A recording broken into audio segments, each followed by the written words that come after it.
What's up, everybody? Welcome back to the Local Meta Report here in St. Louis, Missouri. I am Brad, a.k.a. the mayor of Lorcana and co-host of the Rules of Villainy podcast. I want to apologize up front. This is not going to be as finely tuned as I'd like to have it week to week. I am recording this a lot later than usual because I had an extended family Christmas today, and then after eating all that food, I slept literally all evening. So as I'm getting closer and closer to the holidays, I'm finding that I have less and less time, but I still want to spend what I can celebrating the community here, which is what this video series is. Each and every week, we bring to you the latest and greatest in Disney Lorcana decks that are winning here weekly in St. Louis. And we got a special treat this weekend as well. It was Infinity Weekend. It was finally here, so we brought back the Infinity mode. All cards were legal, and got a really cool whole new world promo for doing that. So hopefully everybody enjoyed this weekend as we start to pivot toward Infinity with the Infinity DLC coming up in June. I know it's 6 months away, but it's something to start thinking about. And if the back half of this video is any indicator, there needs to be a ban list soon as that mode starts becoming more prominent, because they're all the same deck. Spoiler alert, if the description hasn't spoiled it for you already, we are going to look at 5 very similar decks at the end. But I do want to celebrate the community members for getting it done with that deck. There was a lot of competition out there. Hopefully a lot of fun was being had. I know I had fun at my locals, and I want to hear about your experiences as well. So check that out, or let me know in the comments below so I can check that out. And let's get into the decks and have some fun here. All right, and our first deck comes to you by way of Jesse at the Collector Store on Tuesday night, going 3-0 with Amethyst Steel. It wouldn't be a St. Louis Meadow without Amethyst Steel making it into this video. And I believe this is very similar to the deck he had last week or a couple weeks ago. Jesse's been on here recently with, I believe, a Frank Karsten net deck. But this one is the only difference he told me was he took out the Diablo at the 1-drop to put in the Palace Guard. But looking through the curve here, it's a pretty spicy Amethyst Steel, something I'm not used to seeing in some of these cards being here. The Olaf is making its way in there, a little bit of a bounce package for favorable trades if he needed to do something. When that Olaf leaves play, he is able to bounce something back to your hand. So traditionally somebody would quest with something, or maybe they would get some damage on something. If they can't move that damage with the Cheshire Cat yet, they can bounce that card back to their hand and keep it safe and possibly ink it, play it again, whatever. Just a little bit of protection there, but a lot of shenanigans with that Olaf. I've been seeing him a lot. He is kind of a problem. Moving on through we have one Rafiki, the 4 of the Forceful Duelist. That Captain Hook, I think, is just always going to be a solid 1-drop in any steel deck. We do have the Challenger Iago in this ridiculous 0-2 with Challenger 5 comes out on 2 and inkable, so he can pose a threat from the very beginning of the game. Most of the time, Amethyst Steel is looking for Calhoun on 2, but you also have a solid drop in the Black Heron, being a 3-3 that quests for 1, and just a good board presence there on 2. Doc, you're not looking for on 2 on curve, of course. It's interesting he's only running 2 of there to get that 2-card draw when he is curving out, but he does make up for it with the Demona, a 4 of 6 cost Demona there, where when you play her, you can draw up to 3 cards or have 3 cards in your hand. So assuming that's the last card in your hand, that's an easy 3 cards, and he's running 4 of those. So there's always card draw there for sure. If you're not playing Amethyst in this meta, you're probably doing it wrong. As you'll see in the future decks here, the next 2 decks that we talk about in Constructed, they're all featuring Amethyst as well. But pretty solid line that we know from all the Amethyst Steel for the last couple sets, with the exception of the Cat, who came out this set, probably the best card in the set. He's running 3 of those. He's got the Giant Cobra for instant lore. David Xanatos is a 1 of, where you can discard a card to do 2 damage, so it's like an extra fire the cannons, which he's not running any of, but a good 2 damage at at any point of the game if you have a healthy hand to discard a card. Francine, Genie, Lexington, who just has that alert feature and just a big threat to the Dumbos who come out in any Amethyst Mirror, Challenger Demona, and of course the Dumbo Genie Elsa line that we've all either, well, if you're playing it, love, or being up against hate, but it's something you see all the time in these Amethyst decks. And then a little bit of removal with the strength of a Raging Fire, and he hurled his Thunderbolt, but pretty solid. Jesse got it done. I don't have the matchups. I only have the matchups for one of the decks tonight, but great player, great deck, and congratulations to him. All right, moving on to our second deck of the night from Manticore Game Shop. ROV's own Megan got it done with Amethyst Emerald, and if you look closely here, it's just a little bit of amethyst in the amethyst chromacon down there. Everything else is emerald, which is its identity. It is a flexible ink color here that has a little bit of everything, but it has all the good stuff that you want in these emerald decks currently in Disney Lorcana. It's got the Clarabelle Shift package for draw. Of course, you're drawing with the chromacon, and she's inviting you to draw as much as possible because she's got Bend to My Will in here, which is such a mean card when played with, you know, the draws that you are giving your opponent. You can give them draws with your welcome, the Donald Duck Perfect Gentleman, the Amethyst Chromacon, and then ultimately she's got the control of the whole Prince Philip package between the Shift, the Malicious, Mean, and Scary, the Under the Sea. She's trying to wipe your board. She's trying to wipe your hand and just quest uncontested all the way to 20. Some of the new cards that she's featured in here is the Webby Vanderquack package. She's got the 1-cost Webby that comes out and makes a chosen character 1 greater strength this turn, and 2 the Shift on 2, which has Ward. And what it does is whenever she quests, if the opponent has more ink than you, you can ink from your top deck. So a little bit of ramp there. An inspired choice that's been popping up here and there in some of the Emerald decks is the Aquila, which I'm hoping I'm pronouncing correctly. I probably should have looked that up. Not going to do it now. Forest Runner she is a 2/5, and for 1 ink, this character gets +1 strength this turn, and that is stackable. You can just keep paying ink to boost him up. I told you it's going to be a raw cut tonight. To boost him up and take out a threat on the board. In the mirror matches, it could be the Mirabelle, these big bodied characters, the Mother Gothel, but ultimately, yeah, it looks like a really fun deck. I can't believe that we almost have a mono color deck going 3-0 in a very competitive scene here. And I have her matchups for the week where she played an Amethyst Emerald Little John Boost aggro combo, a little bit of a fun deck there, something a lot of people were excited about when the set dropped. Amethyst Steel, Demona Grimorum kind of deck there. I'm guessing that was Chip. Chip is a friend of the show, big Gargoyles fan. When I see Demona and the Grimorum, I'm like, yeah, that's probably Chip. But and then also a Ruby Amethyst. So with Horseman, Shark, Diablo, all that stuff. She did want to tell me that she won every die roll, but she went 2-0 in every match. So showing that winning on the draw was not a problem. So an easy night for Megan. Sorry to her opponents, but congratulations to her.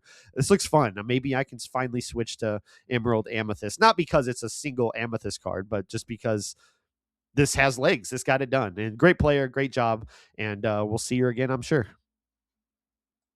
And our final core constructed deck of the week comes to you by way of Ron at Bodach Games. Not a 3-0 because they were flexible on the night going into Infinity Weekend, so they switched on and off based on what the opponent wanted to test.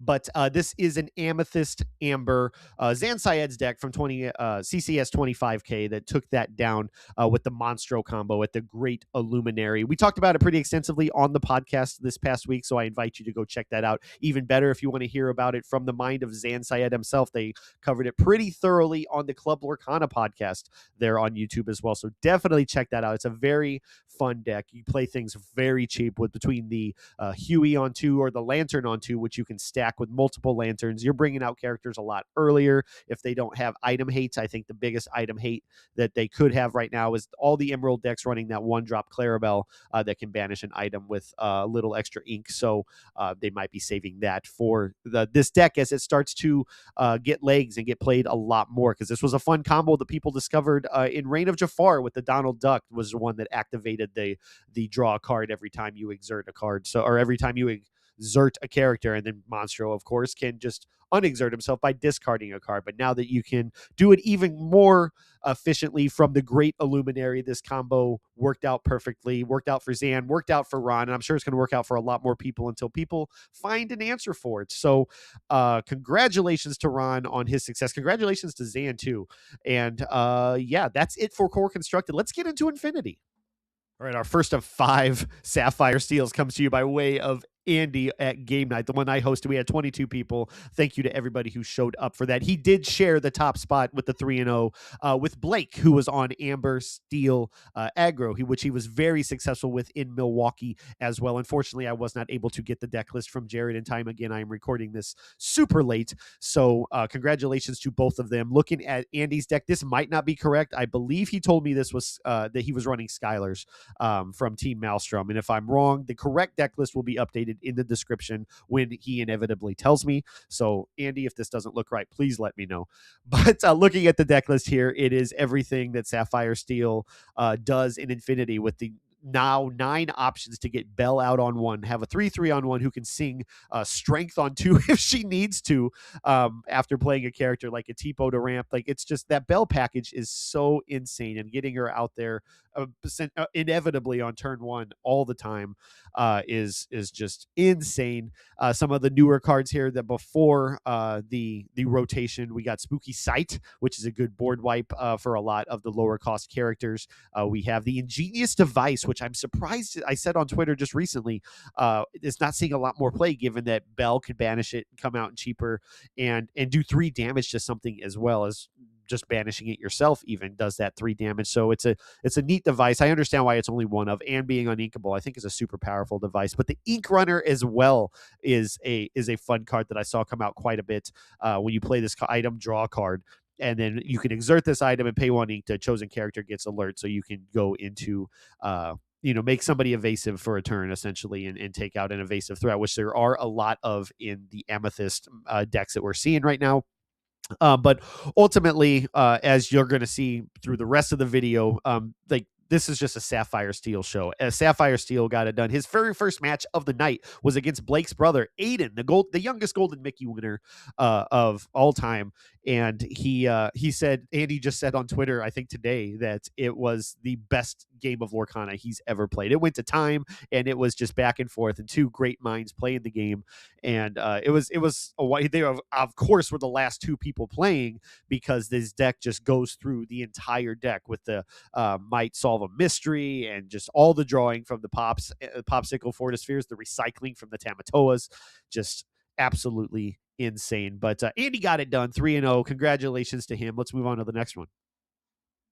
All right, our second Sapphire Steel from Infinity Weekend comes to you by way of Tom at the Collector Store, in which he split with another Tom, both running the Kiwi version of Sapphire Steel, which is more of a curve deck. And I tell you what, the Alice and Nala combo on curve, or even after curve, you can play Nala after Alice and ward it. Just guaranteed lore. It's absolutely insane. He does have the item package, of course, for the draw with Hiram. Hiram is making his way back. I believe he's in every single one of these decks. Why wouldn't he be? Everybody missed Hiram. But this one doesn't focus on the items. As you'll see, there's no crabs here. All he's trying to do is get characters on the board in Quest of 20, including the Manor. McDuck Manor is back in this version as well, but he's curving out his 1s, 2s, 3s, 4s, just all the way up to Gantu, even all the way at 5, who quest for 4-3 quest for 4. Gantu, our Lord and Savior here at the Rules of Villainy podcast. All hail. But some of the other new cards here as well. We got Nala from last set. We have the Headless Horseman, which Tom did not like so much in the Collector Store tournament. He's actually switched over, as a little spoiler alert for the final deck of the video, he switched over to Tom Casey's deck, who we're going to showcase at Wild Growth at the very end. It's all confusing. I'll try to explain it as we go. But as I said, both Toms split here with very similar decks. 3 card difference here. Cogsworth is back at 5, and then he's got all the removal. You can get Belle out on 1, of course, as we talked about previously, which she can sing Storm and Strength on 2. And you're just controlling the board. And I can't stress enough in all my testing how insanely, I was playing Steel Song, but how insanely frustrating Alice and Nala were with their ward, and Alice giving Nala ward is just, stop it, stop doing that, it's too good. But yeah, congratulations to Tom. We're going to talk about him again here shortly, but yeah. All right, our third Infinity Weekend deck comes to you by way of Linc the Sink at Manticore Game Shop, of course, with Sapphire Steel. This time, the items version, once again, very similar to Andy's that we saw at the beginning of these Infinity Weekend decks. The only glaring difference I see is the Fishbone Quill from the first chapter, which is just an inkable item. And when you play this item, you can exert it to ink a card face down. You don't even have to exert it. It is a very powerful ramp tool. And yeah, the whole goal of this deck, I failed to mention when we talked about with Andy's, is to get as many items out there as possible. You're recurring them through the crabs. You're drawing from basically every single one of them, and then you're looking for that lucky dime. You're going through your entire deck to find that lucky dime. And if you get that Tamatoa so shiny out there, he quests for as many items as you have on the board. And here I think we have like 16 items in the deck. Absolutely insane. And Linc got it done, so congratulations to him. as we get deeper into these Sapphire Steel decks, I'm going to have less and less to say because they're just too good. And as I said in the intro, I'm curious to see how this evolves as we pivot to Infinity in the months to come. All right, our fourth deck of the week comes to you by way of Michael from both Fortuna Games and Bodach, getting it done with the item variant of Sapphire Steel once again. Like I said previously, I've said pretty much everything I could about this deck already. I have not mentioned the Scrooge McDuck, that is a 4/4 that comes out for free, essentially, with all these items out there. If you could just exert them, you can play this 4/4 for free in tandem with this free bell that comes out on one with all the control that she can do. Being a 3/3 on one that can sing Storm and Raging Fire, it is just a deck that is inviting you to play characters. I'm going to get rid of them somehow or another. And of course, with that singular goal of finding that lucky dime to tag the Tamatoa, it's just a very, very good deck. Congratulations to Michael for both Fortuna Games, Bodach's games, and you're actually going to see a picture of him here in just a second as we move on to Wild Growth. And finally, from Wild Growth Games, we have Tom getting it done with Kiwi once again. But this time he's running the other Tom's deck that he split with at the collector store because he didn't like the Horseman in his deck anymore. So he moved on to Tom Casey. Shout out to him. I wanted to feature both of them, and I got to do it, but they were both for Tom W. So this is the Kiwi version. Once again, the curve deck that we talked about previously at the collector store. It just curves into your heavy hitters. You got your Bodyguard with your Pluto, you got your Cogsworth with Ward on 5, and then you got your big Gantu All Hail with the control from Bell, singing the Storm and the strength of a Raging Fire, and the item draw or item package with the draw from Hiram. The McDuck Manor probably did some work as well. Pete to stop your actions, and then again, Alice and Nala is just absolutely insane together from my testing. As playing Steel Song, not being able to target either of them as Alice tags the Nala, that's a no-go for me, man. I'm going to have to figure out a way around that if I continue playing Infinity, which I think we're going to have to be doing as we approach the Infinity DLC 6 months from now. So really excited to see how the game develops there. Congratulations to everybody, and Tom especially here in this one. And yeah, it was a really successful weekend. Let's kick it to the outro. And that's going to do it. That's going to wrap up this week's local meta report. Thank you so much for tuning in. Thank you to everybody who submitted their decks and allows me to continue making this kind of content celebrating the community here in St. Louis. This might be the last one for the year before we get to the set championships. I don't know. We'll see how next week goes. But we got a busy month in January as well. So I'm hoping I can get out some set championship videos for you as well. A little bit more of housekeeping here. We have a live show coming up December 26th at 6 o'clock Central. It's going to be a lot of fun. We're going to have games, we're going to have giveaways, special guests, and more. It's just going to be a very relaxed hangout session celebrating the year, the great year we've had here in Disney Lorcana, and especially here at the Rules of Villainy podcast. Tune in if you're local. Of course, hopefully you're local here watching the local meta report. Come out to Impact Gaming Center on January 3rd. We are going to be having a triple case tournament for the set championship. It's going to be a lot of fun. We're going to be streaming it here on the Rules of Villainy channel as well as the Impact Gaming Center Twitch channel. So definitely go subscribe there. Check it out here. We're going to have so much fun streaming that. We love working with them and bringing you great Disney Lorcana here from the community on January 3rd. So definitely check that out. We're going to be in Richmond. Richmond is coming up the week after that, January 10th, and is going to be a lot of fun. Vince is actually going to be judging. He got accepted into the judge program, so look for him. Hopefully he'll have some stickers on him to give away. Look for all of us. It's going to be a blast. Can't wait to be out there. One of my favorite things from Milwaukee, it was as soon as I walked in the door to pick up my badge, somebody came by and said hello. A gentleman recognized me from these videos, not even the podcast, I think, but these local meta reports, and just said hi, and was a pleasure meeting him, and it meant a lot that you guys watch this stuff, and so come say hi. It means the world to hear from you guys and to meet you. So after that, January 17th, Andy and Kirsten are going to be broadcasting remotely for the CCQ in Arizona, hosted by Top Cut Games, and they're going to be doing that alongside the Lorcana Muses podcast. It's going to be a lot of fun. They did one previously, had a blast doing it, got asked to come back, and this time it's an actual CCQ for the circuit, the Disney Lorcana competitive circuit. So cannot wait for them. I'm very excited to get to tune in and watch them do their stuff, because they are so great behind the scenes there and just talking about the game. Absolutely cannot wait. Check that out. If you're local to Arizona and for some reason watching this video, sign up. They will have details in the description below.